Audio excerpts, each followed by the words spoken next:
आप सब ठीक होंगे और अब थोड़ा एक्टिव हो जाएं। छुट्टियां तो आपको हो ही चुकी हैं, लेकिन आपकी प्रॉपर क्लासेस मंडे से ऑनलाइन स्टार्ट हो चुकी हैं, जिसमें आपको लेक्चर्स डिलीवर किया जाएगा टीचर की तरफ से।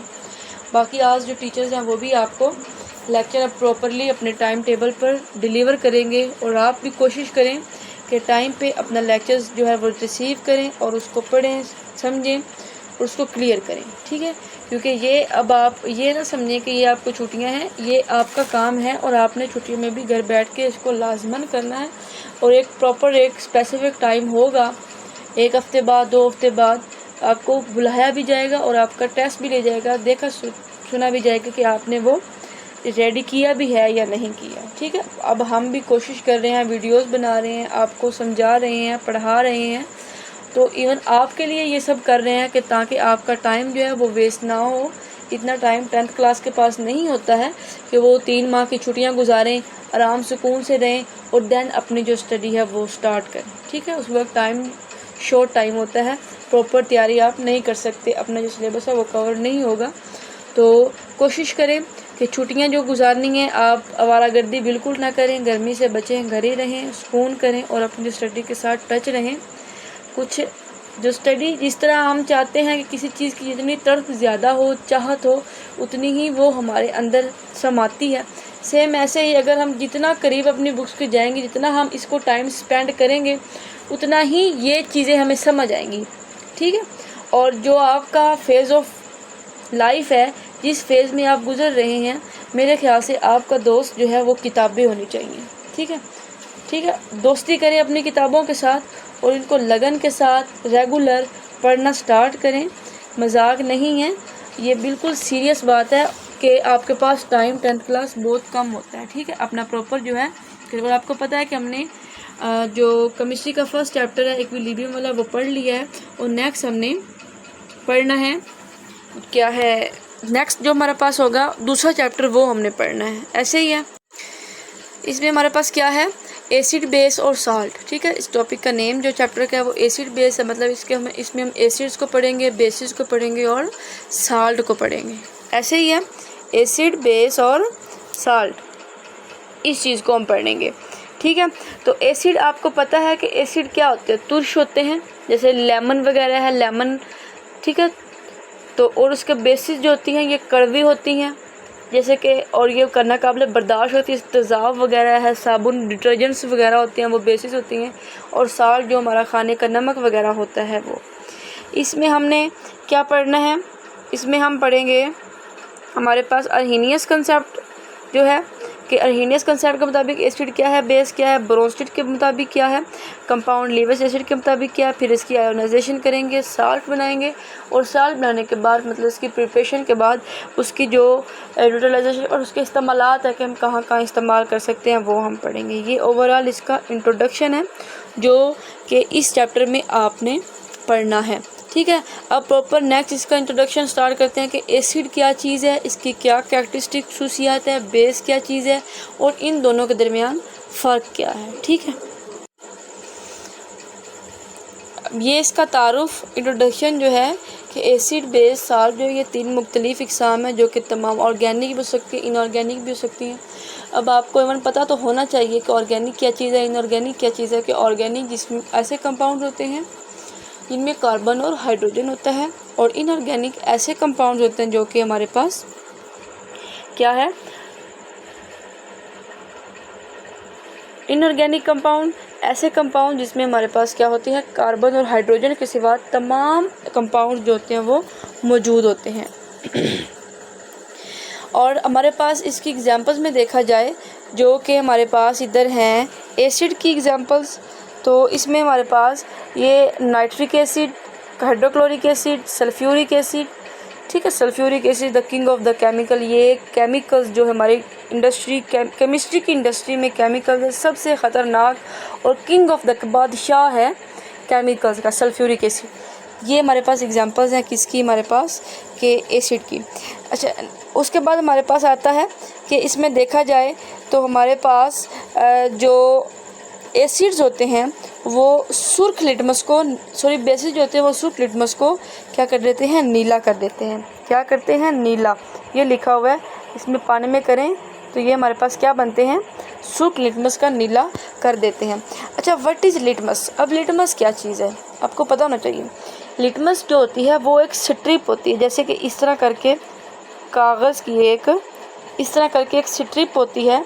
इस स्ट्रिप को हम लेते हैं, लेके हमें सॉल्यूशन दी जाता है उसमें, जिसमें हमने एनालाइज़ करना है, चेक करना है कि वो हमारे पास कि जो इवन सॉल्यूशन दिया गया वो एसिड है, वो बेस है। उसको हम इस तरह करके एक बीकर होगा, ठीक है, जिसमें हमारे पास इस तरह करके कोई सॉल्यूशन है, वो एसिड भी हो सकता है, वो बेस भी हो सकता है। तो हमारे पास जो ये वाली स्ट्रिप है, इसको इसके अंदर डिप करेंगे।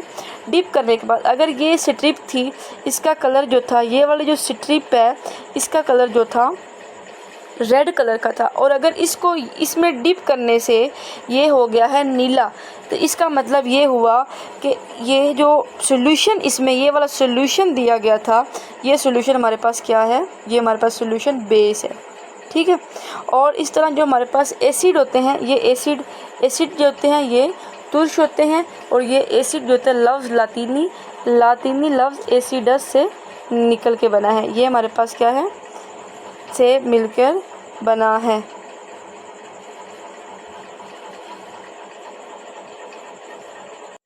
ठीक है, तो ये वाला जो हमारे पास है ये एसिडस, लातीनी लफ्ज़ एसिडस से मिलकर बना है।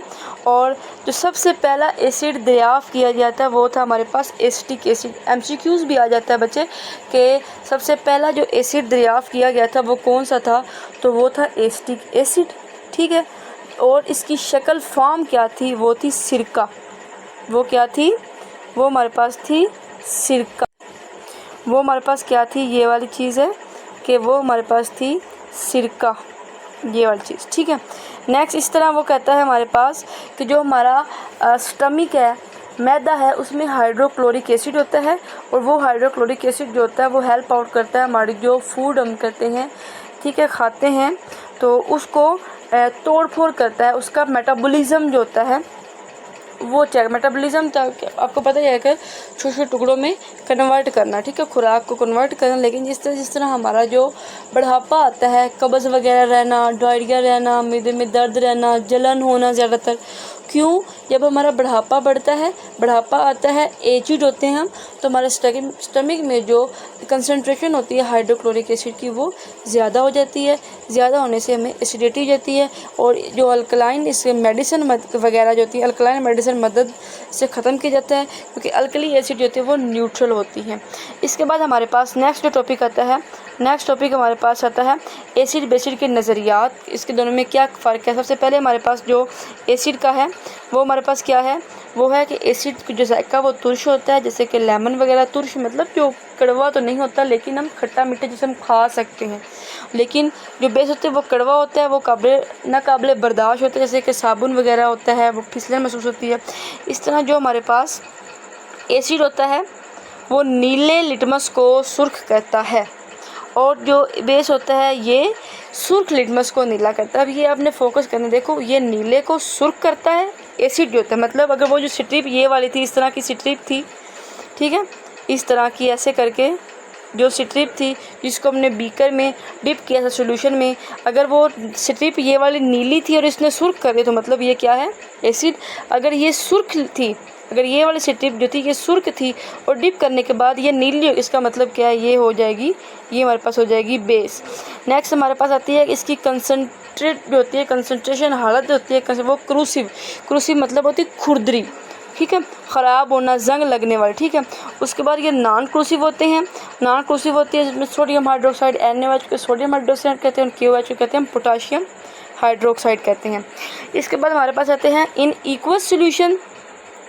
इक्वस सोल्यूशन में हमारे पास क्या है, सोल्यूशन में इलेक्ट्रिक करंट जो होता है, equals solution. What is the equals solution, जहाँ भी वर्ड इक्वाटिक या इक्वस शुरू हो आता है उसका मतलब होता है वाटर, मतलब वो पानी वाले सॉल्यूशन में इलेक्ट्रिक करंट एसिड में से गुजर सकती है।